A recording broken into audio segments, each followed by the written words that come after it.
Jangan pada saat ada sebuah ketidakberhasilan dalam kita memimpin, kita mengatakan bahwa itu bukan karena saya. Tapi pada saat ada keberhasilan yang tadi disampaikan, asabrilah, walaupun kita juga bisa mempertanyakan juga sampai sejauh mana dan ujungnya di mana hari ini beberapa kasus-kasus disampaikan. Pada saat ada yang berhasil, disampaikan bahwa itu adalah hasil karya prestasi Pak Mahfud. Tapi pada saat ada yang gagal mengatakan bahwa Pak Mahfud hanya sebatas Menko Polhukam. Ini yang tadi saya bilang akan terlalu banyak kontradiktif pada saat yang mengatakan itu adalah Mas Ganjar terkait dengan prestasi hukum pemerintahan hari ini. Kalau yang mengatakan sahabat saya dari PKS, yang mengatakan Mas Ferry gitu, mungkin kita masih bisa memiliki nalar sehat ya. Karena posisi PKS, positioningnya firm di oposisi. Gimana tuh Bang Mas Ferry juga sebagai kalau menurut saya juga kan kita di situ. Yang apa disampaikan oleh Pak Ganjar ini kan pasca MK.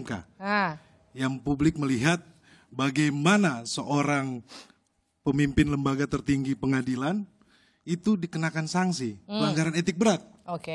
Dan juga kita lihat bagaimana saat ini ketua MK tersebut, ex-ketua MK itu coba mengambil sikap dengan mengajukan gugatan di PT UN. Menurut saya publik sudah bisa melihat kok.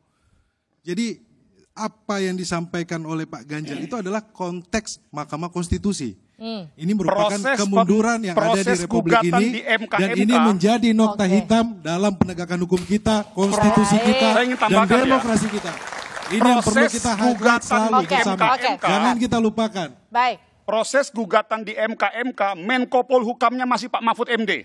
Di dalam putusan MK itu sangat jelas Menkumhamnya masih Yasona Lauli. Artinya secara struktural tim hukum pemerintah tidak ada yang berubah. Apa yang terjadi di MK? Nah, di sini yang saya mau sampaikan begini. Kemudian kita harus yang menjadi prestasi Pak Mahfud dalam membongkar kasus-kasus besar itu harus kita apresiasi. Saya sama Mas, tapi bedanya kita, saya objektif dalam menilai. Kalau memang dia berhasil, kita sampaikan dia berhasil. Tapi kalau memang ada satu kasus di bawah era pemerintahan ataupun jabatan beliau pun yang itu patut kita pertanyakan, teman-teman di sana juga harus berani mengatakan bahwa itu juga bagian dari kinerja beliau. Lembaga peradilan tidak boleh diintervensi, tetapi di putusan MK, lembaga peradilan konstitusi kita ada intervensi. Berarti saya ingin mengatakan bahwa pada saat ada kegagalan yang notabene di bawah koordinasi Menko Polhukam, kita bisa mengatakan bahwa itu bukan kegagalan Menko Polhukam. Lembaga peradilan bukan di bawah Menko Polhukam, Pak Maman. Betul. Itu adalah lembaga penegakan independen. Hukum kasus Asabri, itu siapa yang menangani? Lembaga sosial? Kasus Asabri itu melibatkan kasus Asabri yang menangani apakah itu lembaga hukum atau lembaga sosial? Bapak harus lihat bagaimana putusan. Begini Mas, begini, kita fair aja. Penanganan kasus Asabri itu ditangani oleh lembaga sosial atau lembaga hukum?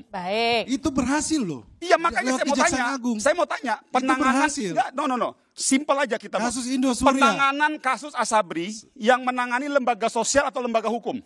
Lembaga hukum, kejaksaan. Di bawah siapa? Berhasil kan? Di bawah siapa? Menko Polhukam. Berhasil. Iya. Harus fair juga mengatakan bahwa kalau lembaga pada peradilan, saat ada kegagalan tidak bisa sebuah proses hukum itu harus mengerti dong. Jadi gini, yang ingin saya bilang, mari kita berdiri di atas tatakan objektivitas. Kalau memang Pak Mahfud prestasinya positif, kita katakan positif. Wajib kita untuk menjaga. Kalau memang ada kegagalan, kita katakan bahwa ada kegagalan. Fair. Jadi bahwa memang ada prestasi Pak Mahfud, saya sebagai salah satu legislatif mengatakan kita apresiasi.